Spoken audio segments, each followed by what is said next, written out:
Hello everyone, and welcome back to another episode of Hermitcraft Season 5, and I've got the most amazing contraption for you right now. I had a dream, and it was a dream of redstone and amazingness. And this contraption is epic, I tell ya.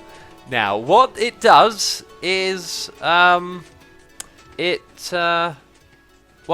you know what? I kind of actually don't remember what it does, and now that I think about it, I don't actually remember building this. Where exactly are we right now? That's strange. Wake up. Ooh, there's a button. There's wake up. Okay, let's press this. Oh, hang on a second.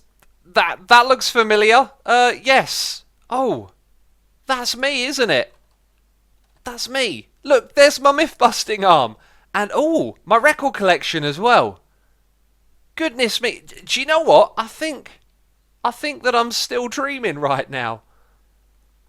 Oh, that was a crazy dream. Oh, yeah, the giant Asuma thing. Hang on, am I awake? Oh, ow, yeah, I'm definitely awake. I pinched myself there, haven't I? Oh, we really need a proper bedroom on this server. Well, welcome back to another episode of Hermitcraft. I've awoken from my slumber, and joking aside, if you want to know what all that shenanigans was about, and if you want to know what this is about, we'll cover that later on in the episode. Let's continue on this way. If you want to know what all those shenanigans were about with the giant Asuma, well, my good old friend Mumbo Jumbo, who I've been YouTubing with for years now, known him for a long, long time, he's done a What's Inside an Xisumavoid video. I gotta say, I'm honoured. And Mumbo, if you're watching, thank you for doing such a wonderful video. I really enjoyed watching that. He built a giant Asuma and filled me full of redstone contraptions that explain the various things that I do. I will put a link to his video in the description box. I encourage you to go and check it out because it was really fun to watch. Now, I'm checking over the water area, which we've covered couple of times in previous episodes. Today we're going to time-lapse the rest of the progress that needs to be made around here, so I'm going to go around double checking that we covered everything.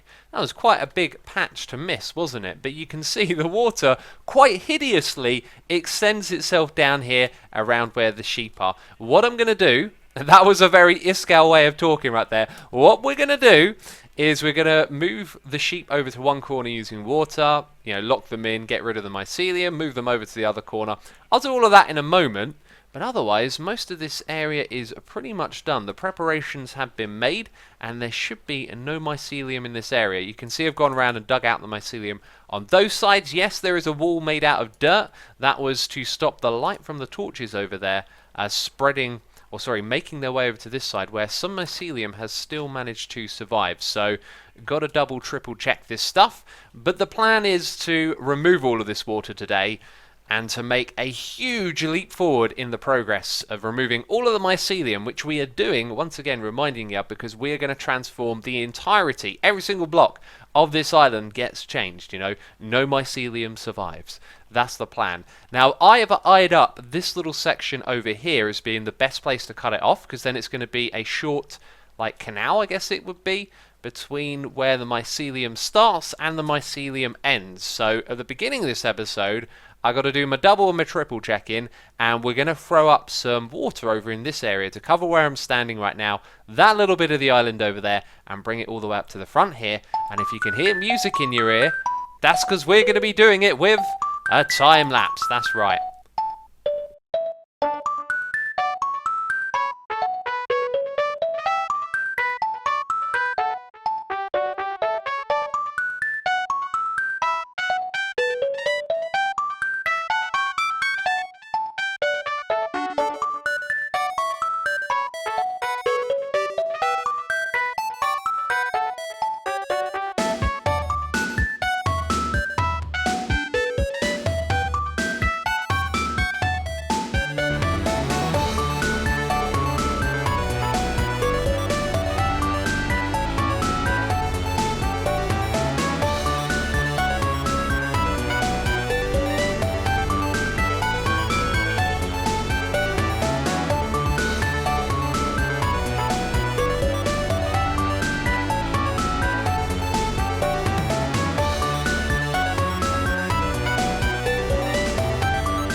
Well, we got a beautiful view from up here, and you might have mistaken this bit here for the ocean, because it's all covered.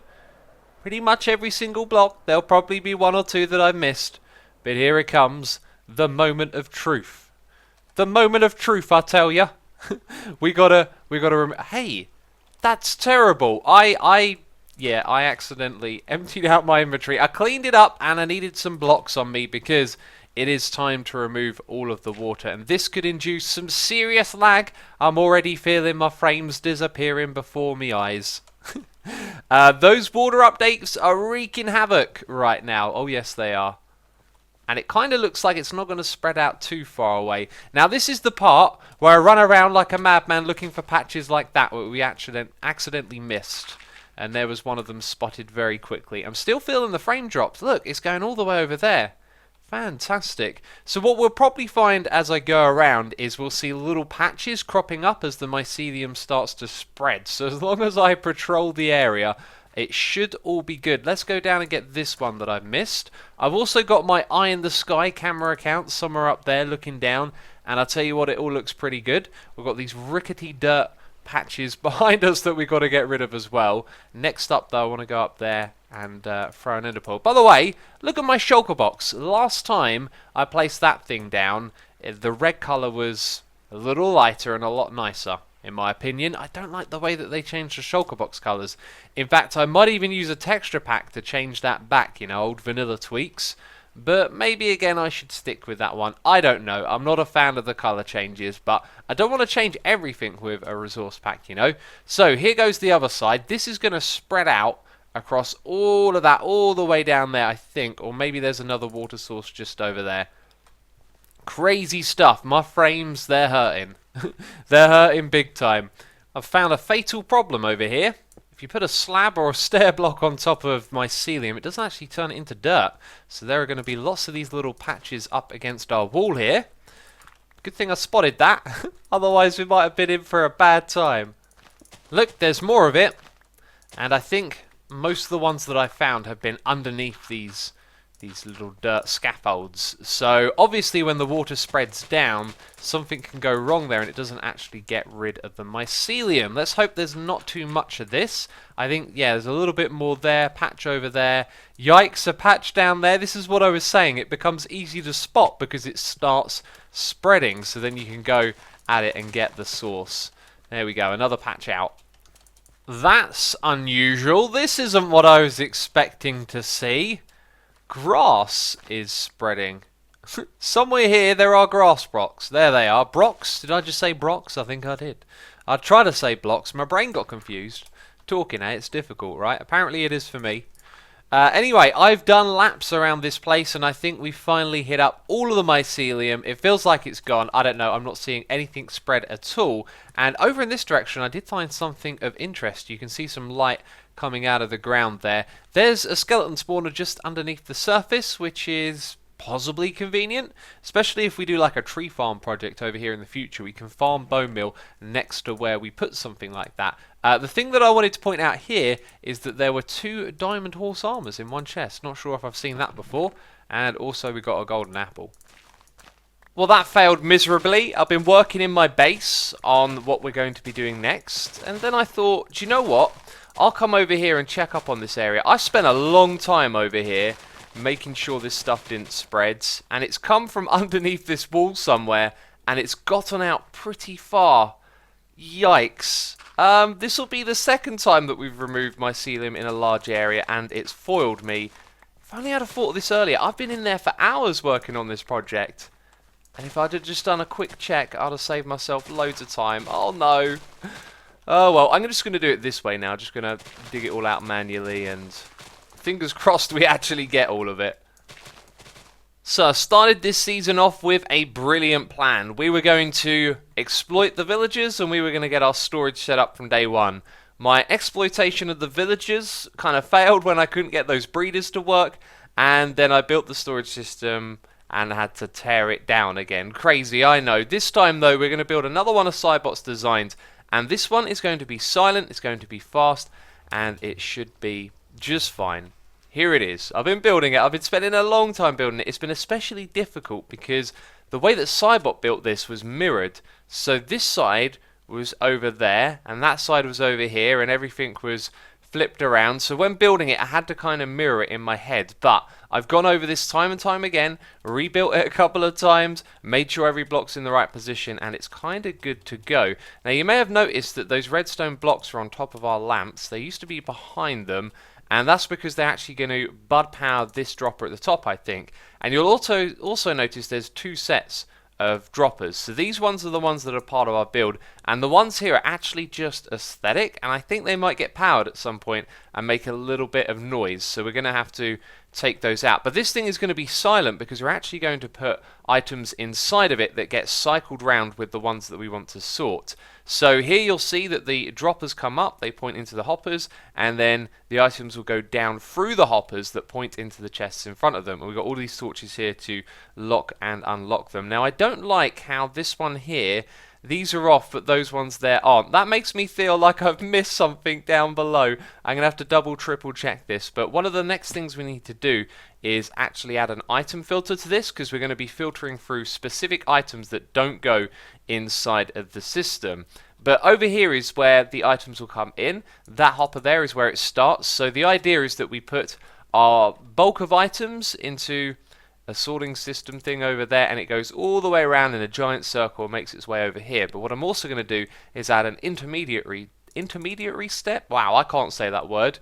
But over here there'll be another point at which you can drop items into it if you know they're going straight into this system. It's all going to be complicated stuff, but right now we need to set that item filter up. So I've got an anvil over here, and we're going to create hashtag item filter. Now we're in 1.12, so I should be able to rename these without getting a problem. Hey, it's been a long time I've been putting up with that bug where you try and rename a stack of stuff and it won't let you, although that was only 4 items, wasn't it? Anyway, let's chuck, hang on a second, no, I wanted to show you this. So I'm used to using this over here now, and it is so convenient. It is absolutely brilliant. So then we go over here, we go sticks. Look at that, super fast crafting right there, and now my inventory is full of sticks. I need to rename these. I've decided to call these storage sticks. Hashtag storage sticks. Yeah, got a few stacks of those. Don't know how many we need in total. We now got to go through this process where we introduce these into the system. And I never set up that item filter, did I? It goes... Would it be there? Wouldn't the one below it? Oh, the one below it is locked. Okay, so that's where the item filter goes. And you know what? I'm not going to set it up just straight away. I'm going to double check all of the redstone here, and then I'm going to go through the setting up process. Well, that turned out to be a superb idea, because I've missed some very important redstone torches, an entire row of them, and now that they're in place, it means all the torches in front of the hoppers that point into chests are locked, and that's good because you want them to be locked so you can open and close the chests without any problems. Now this item filter down here, I was a little bit of a dum-dum. I was using these items which stack into 16. You need regular items for this, so there they are. And then we've got our storage sticks. Now, these storage sticks are going to make our system lossless and silent as well. And basically, they're going to sit in every other hopper and dropper and get rotated around with the other items in between. So that's why we've got an item filter at the back here, and then we've got a row of droppers over here to bring those items to the front. So in order to set this up, what I have to do is destroy this chest here.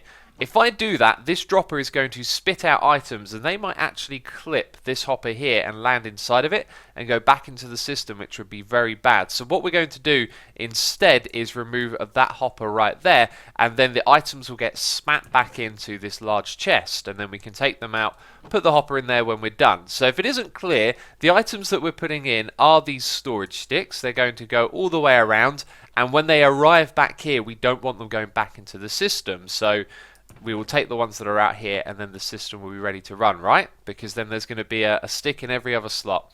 I hope that makes sense. It's time for this thing to go. I don't know how many of these we need in total, but I'm going to start chucking them in there, and that might be all of the ones that I've renamed. And then the lights start flicking, and that's when the frames start to drop a little bit. Now at the moment we're only activating 2 rows of lights. Let's press F3. 60 FPS, not bad. Starting to get a little bit choppy when it gets round to the next one, which is not doing yet, which is slightly worrying. One of the other jobs I had to do was to fill in all of the slots in all of these chests, and apparently I just entirely missed one of these chests. So the reason that you have all of these filled up is so that only the items you want to go into the chests go into there. For example, we don't want these going in here. That's probably not the way to do it. There we go, replace it with another item. Now those sticks are going to go into the second row. So you can see I've come along here, just filled everything up with netherrack. And the ones that I have then gone and sorted out with the items that go in that chest, not very organised. We'll get to this with time. Basically what happens is your items will eventually not have a place to go to, and they'll end up in the chest at the end, and then that prompts you to come back here and sort out that chest and organise it. Like this one here is a complete jumble, and it'll all change with time. So you can probably feel the frames dropping now. Look at that. Wow. All of those redstone updates. Craziness. Down to about 40 frames per second. Very choppy. I don't think we needed a lot of these items after all, actually. Are any still going around this part of the system? Look at that. Let's take those ones out because we've already got these ones in the back here. So now what we've got to wait for is the last of those sticks to go through the system. They'll make their way into this chest. When the system stops, we take them out of that chest, we put the hopper there, and then the thing is good to go, which... Hang on a second. I think it just finished its cycle. That was very fast system. Alright, that's it. No more sticks there, no more sticks down here. I don't know if it actually needs one stick in that slot at the bottom, so let's just throw in 2 more for good measure. They'll get cycled around and we should see 1 or 2 sticks come into here. Except we got nothing, which makes me feel like, hang on, is the system still running? I can feel some frames getting dropped there. Let's have a look again. There we go, so they came back round eventually. Okay, that means hopper goes there, and the system is ready to go. So this right here is the entry point for items that are going to come from other parts of the base. So there'll be a line of hoppers here. That goes down on top of the chest, which is the input. And this line of hoppers will go right through everything else and squeeze through this little gap here and then go around to this side. So it's nice to know that it fits in easily. We'll be putting some furnaces on top of that as well, so some parts of this will look a little bit different. If we drop down below though, you can see I've modified the side here, and actually that's quite a pleasant look, and it's also symmetrical, so that's been very pleasing. So this is our output chest. Anything that ends up in here hasn't been able to be sorted anywhere else, and this is our input chest just for this bit here, because of course what I just showed you a second ago is for the items that come through from our other systems. If you could see my face right now, I have the biggest smile because I've been redstoning. And actually, I have come up with something I am really chuffed with, okay? Now, the next part of this episode, I was going to be working in this area, but as soon as I started doing my redstone in my creative world, I realised that this project is kind of massive, and I've already said I would do something else in my time. So, next episode, we will come back here and build something very, very cool. I cannot wait to show you it. It's a really cool contraption, and the whole thing is just going to end up looking amazing and being wonderful. But earlier in this episode, I did promise that we would look at something else. I kind of hinted that I had another project going on, and it's these trapdoors over here. And before we get too distracted, I've got something very important to do, and that is to start a fire and to throw some sticks into it. These sticks must disappear. We should never have these ones going into our system, or they would accidentally break it now at this point. Our storage system, of course. Also, let's do a quick mycelium check. I've already done a couple, and I didn't see anything spreading out. We look good. I hope there isn't like one block that I missed out there somewhere that's now spreading even further. But from here, all looks fine. I think that crisis has been averted. So, let's talk about this thing. I had an idea during a live stream to create a vine farm, and this vine farm involves jungle trees, because you can make a vine farm where they passively grow. What if you wanted vines on demand? Well, you can technically do that with bone meal of all things, because you use some bone meal and what do you get? Vines, alright? Instant vines from bone meal. I mean, it's kind of obvious, but the idea just crossed my mind and I thought, do you know what? There might be something to this, and there is. Now, we've got some trapdoors around the outside here. The reason that I originally chose trapdoors, and I wish I'd put some in my inventory, and the reason is because a player can stand between 2 of these, like so. So that's not a 2-block gap right there. It's a little bit less, but the player can go between them. And originally I was thinking, you know, you have them every 2 blocks, you can go around and you can get up all of the vines. Thing is, your range is actually pretty good from here. You can aim down low, you can aim up high, and you only need these every so often. So the trapdoors could probably be slabs or something like that. Now we did a test where we put the trapdoors closer and this tree refused to grow until we removed one of these closer trapdoors, and then it grew with the next piece of bone meal that we used, which is a very good sign that this needs to be back where it is, you know. Let's actually do a demonstration of that, because the tree that I just grew didn't actually demonstrate something else. So I've used a stack of bone meal on this, and there you go, free that time. But you can see it grew pretty quickly after we removed the trapdoors, which, again, used a stack of bone meal, so they do block it from growing. And now I need to get up here and bang my head all over the place. Aha! Perfect! This one has demonstrated what I wanted to show you. Okay, so, when the tree grows, and there are leaf blocks, as there clearly would be here, they don't replace the trapdoors. However, wood blocks do. And I don't know if that's a trapdoor thing, which is why I want to try this with slabs now, because if we were to make a floor and use this as a proper farm for getting jungle wood and for getting vines as well, then yeah, that disappearing every so often and you having to replace it is a bit of a pain in the backside. But I'll tell you what ain't a pain in the backside, getting these vines. All you got to do is walk around and chip them off like this. Now, it'd probably be best to head to the top first, because they're going to drop down and some of the saplings and some of the vines are going to land on these ledges, but that isn't really a problem in my opinion.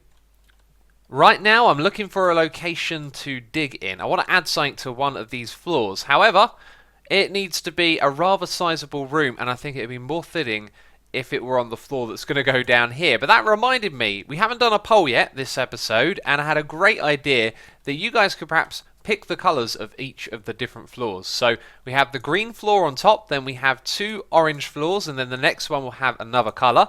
So on your screen there's going to be some options for you to click on, and you can do a vote. And then what I'll do is pick out some blocks from that colour palette, and when we get around to building that, that'll be the colour of that floor. And that floor is most likely where we're going to go and dig a giant hole to put our vine slash tree slash jungle farm. I don't know what you want to call it.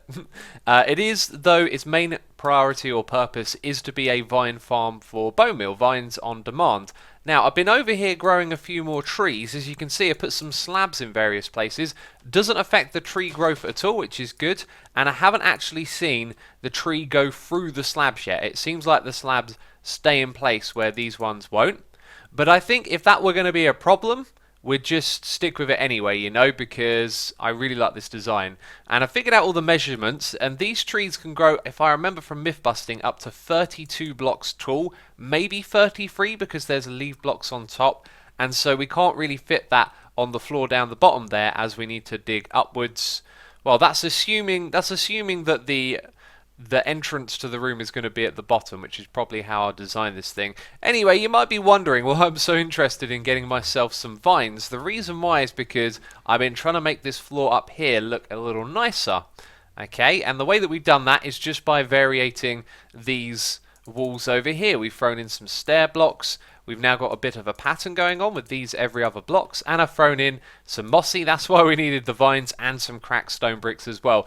It's looking pretty good. It helps, but I realised when stepping back that what's nice about this is it's like grey, green, and then grey again. And I think it just needs something behind the wall. We don't need to mess about with this wall going up and down. It just needs something a little extra back there. And we were going to play around with sugarcane, but there's something else that could possibly look alright.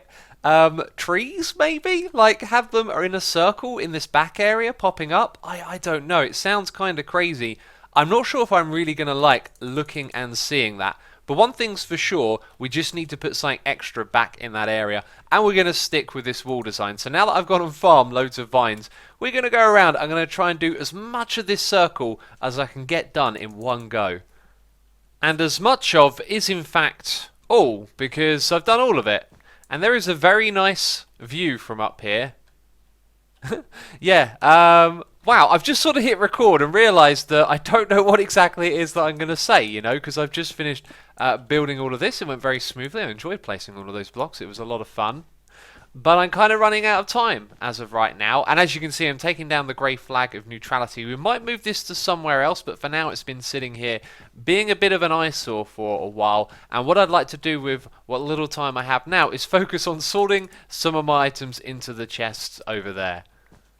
It's looking very nice. One of the things I didn't comment on were the melons. Melons actually look really cool in this area, I think. So I need to make some more of those, and I'm going to put them in little stockpiles here and there to add some randomness to what is an otherwise pretty structured layout, right? It does have its texture with these walls and a few other bits and bobs. But anyway, heading down here, I've got to say I love this sorting system. It's very fast, very accurate, and yeah, sorted a few blocks into here.